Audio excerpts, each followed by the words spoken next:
কি ভয়ঙ্কর একটা সংবাদ।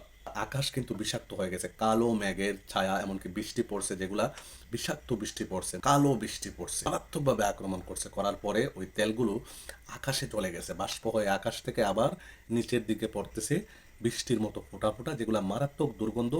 তেহরানের আকাশ বাতাস একেবারে গন্ধ হয়ে গেছে। আর একটা রাস্তাঘাটে বিভিন্ন জায়গায় কিন্তু আগুন ছড়িয়ে পড়ছে। অ্যাসিড বৃষ্টি হওয়ার সতর্কতা জারি করা হয়েছে। বৃষ্টি একটা হয়েছে, আরো ভয়ঙ্কর লেভেলের বৃষ্টি হওয়ার সম্ভাবনা আছে। পুরা আকাশ কালো হয়ে গেছে। ইরান থেকে বলা হয়েছে মিলিটারির সাথে না পেরে পুরো বিশ্বের মানুষের হৃৎপিণ্ডে আঘাত করেছে ইসরায়েল। ইরানের তেল স্থাপনায় হামলা করে আমেরিকা এবং ইসরায়েল এ যাবৎকালে সবচেয়ে বড় ভুল করছে। এই প্রাকৃতিক তেলের ভান্ডার ইরানে হলেও এর অধিকার পুরো পৃথিবীর মানুষের।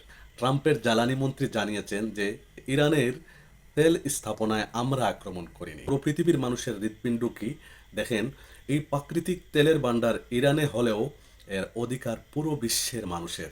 ধরেন টাকা আছে কিন্তু কোনো তেল ভান্ডার নেই, তাহলে এই টাকা কি কাজে আসবে? তাই তেলের ভান্ডার যে দেশেই হোক না কেন, তেলের ভান্ডার যে দেশের মালিকানায় থাকুক না কেন, এর তাত্ত্বিক মালিক তো পুরোই পৃথিবীর মানুষই। দেখেন, এটা ইরান থেকে জানানো হয়েছে। এ কারণেই কিন্তু এই আমেরিকা পিছু হটতেছে। তারা বোমা মেরে ইরানের অয়েল স্থাপনাকে আক্রমণ করে পুরো তেহরানকে বিষাক্ত করে দিয়েছে।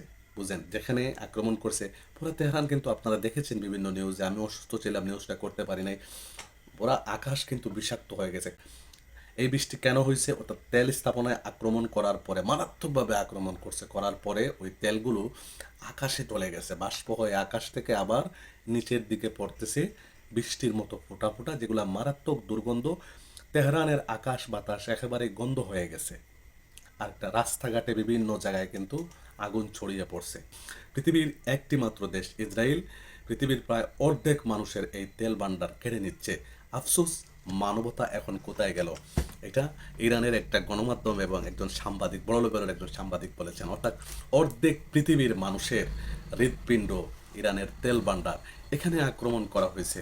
আজকে মানবতা কোথায়? দেখেন, মার্কিন যুক্তরাষ্ট্রের উদ্দেশ্য হলো ইরানের তেল চুরি করা, কিন্তু এই তেল স্থাপনায় ইসরায়েল আক্রমণ করার কারণে খুব তাড়াতাড়ি যুদ্ধকে শেষ করার ঘোষণা দিয়েছে ট্রাম্প, এবং মার্কিন জ্বালানি মন্ত্রী পরিষ্কার বলেছেন যে তেহরানের তেল স্থাপনায় আমরা আঘাত করিনি।